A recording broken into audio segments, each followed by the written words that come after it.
Hello, fans, and welcome to this week's edition of the Tiger Women's Basketball Report. I'm your host, Ben Rosenbaum. The Tigers, 2 tough games this past week, and as always, I'm joined by the head coach, Laura Harper. And, Coach, welcome back in a rough one last week for the Tigers in 2 games at Georgetown and at Delaware.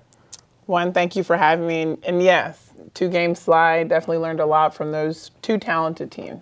Yeah, let's kind of looking at both of those games together. 3-point shooting from both Georgetown and Delaware. Georgetown hit, I think it was 14 threes in that game. Delaware didn't hit a ton of threes in the first half, but then they strung a bunch together late in the game. And what were your thoughts on the perimeter defense and just what they were able to do against you guys from 3-point? Yeah, back-to-back games we've been exploited defensively, and I think it's just a matter it needs to be a point of emphasis. And both games, each team has set a record. Georgetown set a record for 3-pointers made, and I think 90 points the most in Sarah Jenkins' career for them to score there. So we have to take a look in the mirror and accountability of what can we do better. And then when you look at the Delaware game, Georgetown, they got out to a quick start, and it was just kind of playing catch-up the whole time. Delaware, 9 lead changes in that game. It was back and forth. It was really a tale of 2 halves. You guys led throughout the first half, and then they, like I said, caught fire. What was the difference, did you think, at halftime that Delaware was able to do and start capitalizing, and where would that difference come from? I think it was a myriad of things. I think when we initially went on our run and Kayla got that second foul, I think that really hurt us going into halftime. We had the momentum, and then the air was taken from us going into half despite having a 4-point lead. And then I think number 4 just really got going early, and I told our team, if we're going to play 4 guards and they're going to have a forward that's a little bit challenging, I felt like 0 also made us pay a bit as well. And one of the big storylines I thought watching that Delaware game was foul shooting and the foul disparity. Towson took 10 foul shots. Delaware took 28 and hit 22 of them.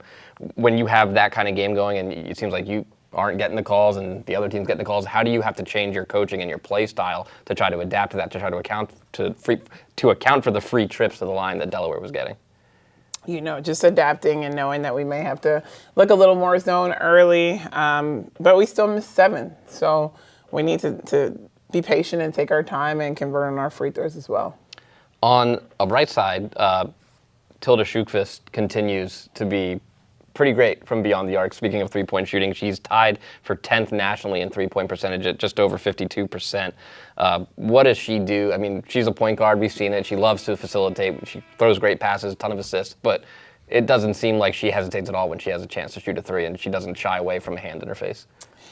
Tilly definitely has her swag back, as we say, and she's extremely confident. She puts in the work. I think every time she shoots it, I believe it's going in, and it's just a testament to she's the first in the gym, she's the last one to leave, and I have to kick her out the gym most times. At Delaware, too, early in the game, Kayla Morris offensively was getting a lot of looks and she was finishing. She quieted down. We've talked about her defense, but she could really be a huge asset offensively. What are you looking for from Kayla offensively? We know she loves to try to step out and shoot a 3, but would you like to see her under the basket more? Because that's how she was getting her points at Delaware. To be clear, she is an offensive asset, and I think, just continuing to her have that confidence and know that we need her to score in there, especially when we get paint touches. We're making a lot of 3-point shots, and we're grateful for that, but our full body of work needs to be there for us to continue to be successful. And last thing we'll talk about with the Delaware game, and I know Georgetown as well, rebounding, especially in the Delaware game. Delaware really dominating on the boards, 44-27, 18 offensive rebounds for Delaware as well. What was your thought when you looked at the battle on the glass and just the effort from the Tigers that night? Yeah, disgusted. I think ultimately they know that's my cringe, my one thing. They need to rebound and they need to take care of the ball, and we didn't do either of them things. So despite losing the rebounding battle and turning the ball over, for us to still score 80 points and be in a game, it's still promising, because I do think these are things that we can just adjust to be better. How frustrating is it for you to see that the offense played the way it did, scoring 80 points, and just defensively just the effort wasn't there, or the production wasn't there, I guess you could say? Quite frustrating. But again, I think a lot of defense is effort-based. I think it's a lot of scheme-based. So I would rather have to try to fix some of these things than the latter. Gotcha. So bright side is you're back home, and you know you're going to have a home court advantage here this week against Loyola. It's STEM Day tomorrow as of when we're filming today, and you're going to have 47 schools from around the area in attendance. It's gonna be full in here. It's going to be loud. Just talked about STEM Day and the atmosphere that it has, the opportunity that we have, and also how do you focus the girls and be like, okay, it's loud in here, a lot of fans. Let's focus up and stay focused on the basketball.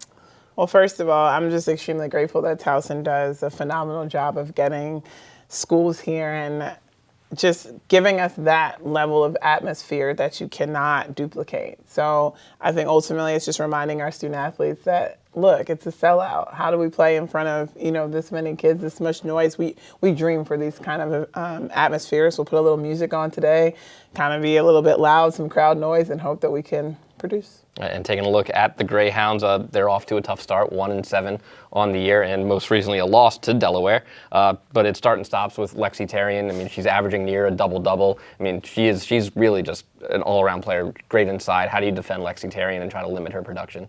I mean, you don't. I think someone that's as productive and dominant as she, you try to make things difficult. You try to hope that she misses. You try to push her out of her comfort zones, but I just have the utmost respect for what she's able to do, and hopefully we can make her miss. And playing Loyola obviously wins against UMBC and COP, and you'll play Morgan down the road as well. How important is it for you in the program to win in Baltimore and beat the local schools? I think ultimately just taking a pride in knowing Towson is who Towson is, and not necessarily against them, but just for us, we feel like we can dominate this area. All right, Coach, thanks for joining us, and good luck tomorrow night. Thank you. Tomorrow day. All right, it is a lunchtime edition of Towson Women's Basketball this week, as on Wednesday, Towson takes on Loyola at 11 o'clock. The game will be on Flow Sports and Monumental. Joe Matthews and I will have the call. For Laura Harper, I'm Ben Rosenbaum. Thanks for joining us. And as always, go Tigers. Go Tigers.